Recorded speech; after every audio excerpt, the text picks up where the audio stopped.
no way, dude. I ain't going down there. I want to see a spike or 3 floors out, launch pad to try and take high ground and push with a shotgun. Do it. Staff's not having it. One campfire's down. There's the second, sits in the middle. Out comes the bandages, and that's his game. Spicy was sitting on the launch pad. I would have loved to see him push out, put down a quick floor launch, fly up, and try and take high ground, shoot down from above, especially with a tactical shotgun. You don't have the range of the combat, so if you're going to try and compete with that, you're going to fail. AR shots from underneath, potentially, but with the amount of materials that you could already see the player above him layering up, double layering pyramids and floors. So at that point, pressuring with a high ground takeover, in my opinion, granted, I'm only me. You're you. But you never know. Like, I feel like that was the play. Thoughts? I mean, think about it. There's only a couple of spots for qualification. If I'm being honest, to make it all the way through, you got to take risk. We've seen it happen all day today. 1-point differences, tiebreaker differences. Yep. You got to make risk right there. Like, that was an elimination he could have took, but he just said, you know what? He weighed his card and said, I have the bandage, I have the campfire, I'm going to go for the heal off. You lose a point. You leave a point on the field. Was it NA East had, what, 7th, 8th, 9th, and 9th and 10th were all 60 points? Yes, 4 players in a 60-point tiebreaker bracket, and Creo just barely eked out. So you're looking at that and you're thinking, I should probably push this, maybe. Don't leave anything up for grabs.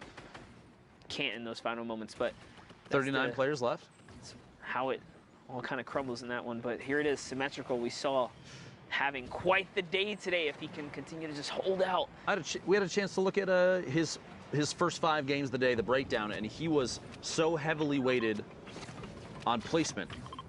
He's playing so strategically that 4 eliminations right now, multiple wins. I believe he had 3 games that were wins, and this might actually be one of them. We'll see before too long. One that he went out at 100th. I know that feeling. Don't worry. If you're going to go down, might as well be 100. Get all your time back. Like, you know what? On to the next one. Keep on rolling. You know, most players don't get 10 in anyway, so it is all good as, oh, poor Fishman right here. Wheels catches a ton of damage. It was white, so you know he's going to keep the pressure up here. 100%. And yep, he's going to keep it nice and safe. He hears the minis. This is checkmate, buddy. Hello. Bye-bye. I mean, guess Ethan. I'm assuming it's Ethan. Can't really tell. Question mark then. Put Wheels from WBG picking up a solid elimination. Good mechanical technique there. Getting the quick replaces, quick edits, the swipes. You can see him. I love that you can see him too. How fast they're, activating the edit, swiping, confirming the edit, and then just quickly taking a shot like a legendary AR in his hands. I would not want to play on 60 hertz. I'm sorry. Struggle. That's rough. It's the struggle. Respect to Soggy's on 60 hertz, man. Who knows if that's UV? It actually is. The name itself, though, very funny. I commend him. Moving forward. Little corner edit. More and more players, instead of capping off with a ramp and flipping it, have been doing a pyramid and just choosing which corners they want to raise up. Because you can immediately just look down, reset it, and drop down. Change corners. See multiple 3 players in rotation, finds the weakest one. Look at the damage above the threshold for, oh man, for Storm Surge. 1,338 damage above the threshold. Until it's down to 30 players in the top left corner of your screen, folks, Storm Surge will apply damage ticks to everybody that's still in until it's down to 30, or that is everybody that's below the threshold, the damage cutoff. So you have to make sure that you're dealing as much damage as you can. Like Alberto here, only 80 above. Barely above, but lucky for him, he's just outside of the threshold, so he should be okay here. Alberto, 2 Rift to goes.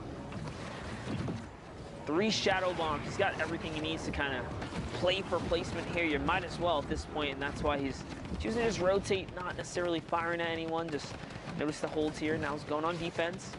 Holding builds, keeping it nice and calm. If you don't fire back, people are going to start targeting you, and that's kind of what's happening here. So 2 rifts, opts for the 1 of 2 Shadow Bombs remaining. Gonna have to almost rotate through the sink, dodges those with ease. 149 total, he's dropping just above.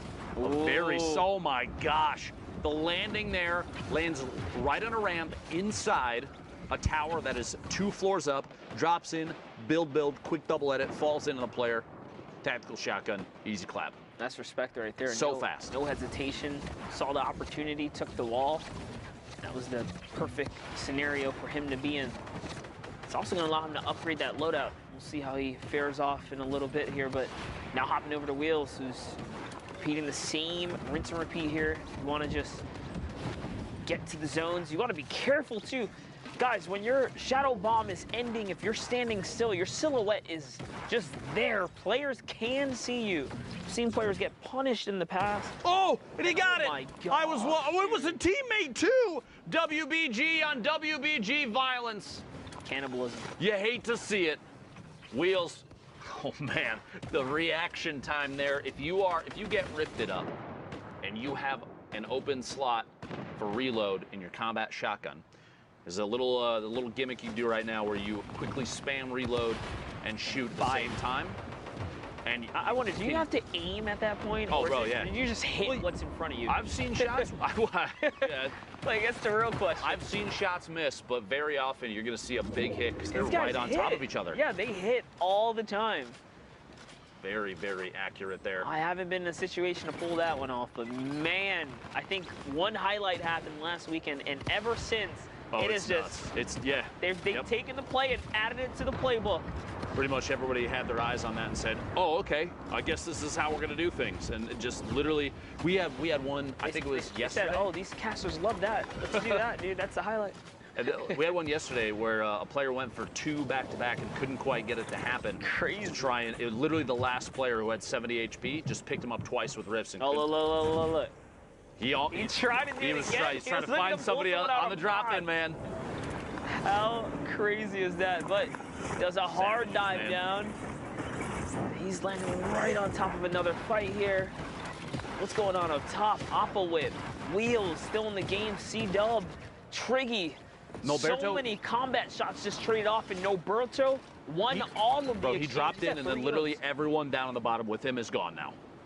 Yep, that puts him right up to 3 elims. Here comes Wheels, just kind of making his way down. He's got to pop this slurp juice, though. Look at his health right now. Doesn't matter, it pays off because that fall damage is going to help him out tremendously. He takes some in return.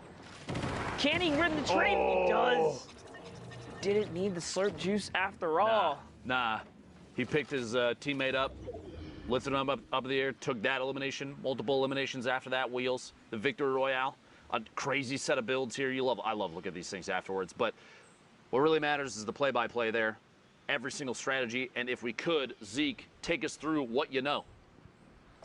Well, Dr. Lupo, the only thing I know is you're incredible. Thank you guys so much.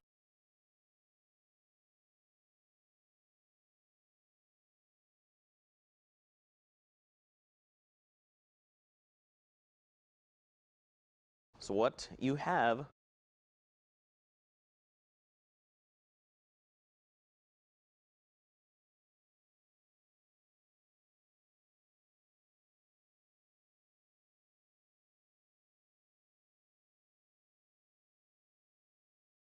It's like I'm in the zone.